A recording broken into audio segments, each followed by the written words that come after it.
Alright, starting on my tunnel reconstruction here. I already trimmed this piece out.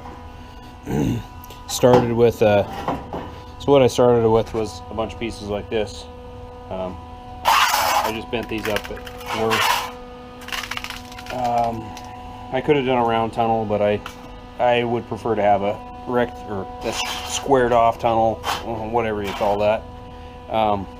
Just easier to mount stuff to. I don't know, I think they look cooler myself. Yeah, I don't know, whatever. Anyway, I started off with a bunch of pieces like that.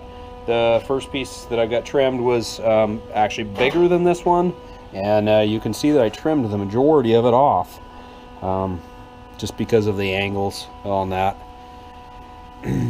Anyway, I'm gonna get in there and tack it in place, and I'll probably have to see. What I did is I just held it up there, got it at the correct angle, and I held this up in there, and you can see where I tacked it in place, a couple of places on the top, and then just hit it with an angle meter. Got the correct angle. Basically, I just went off of the angle of the bell housing, and I know it's got enough height there, so just went off the angle of the bell housing, set that one. And then just tacked it in place, Sharpie marked around the edge, took it off, broke the welds off, and just trimmed around it. I'm gonna have to do some more trimming down around these bottom sides, as I didn't get all the way down there to get all that stuff trimmed good or marked good, so I know it's not gonna fit perfect, but I'll tack it back up there in a couple of spots. I'll probably just trim it in place. I got decent room underneath in that spot. So that's what it looks like after I trimmed it. You can see down there I kind of missed the angle that side a little bit, but so this is the next piece. I fit it up already. You can see my Sharpie marks on the bottom where it lines up, so you can see where I marked it. That's where the other piece fits up over it, so I'll be trimming majority of that off. So I'm going to cut my tack welds. I'll cut the tack welds off on that piece, pull that piece back off, trim the excess there, trim the excess on the other piece, tack both of those pieces back in.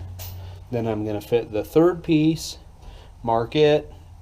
We'll probably have to take the second piece back off to trim it.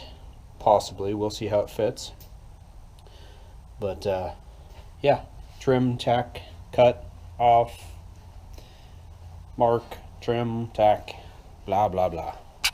All right, here's where I left off last night with it. I just got to make kind of a transition piece from here down to there. It'll probably wrap back into here, and I'll cut some more of that out, a little bit more clearance. Alright, just working on finish welding right now. I'll have a bit of body work to do on it.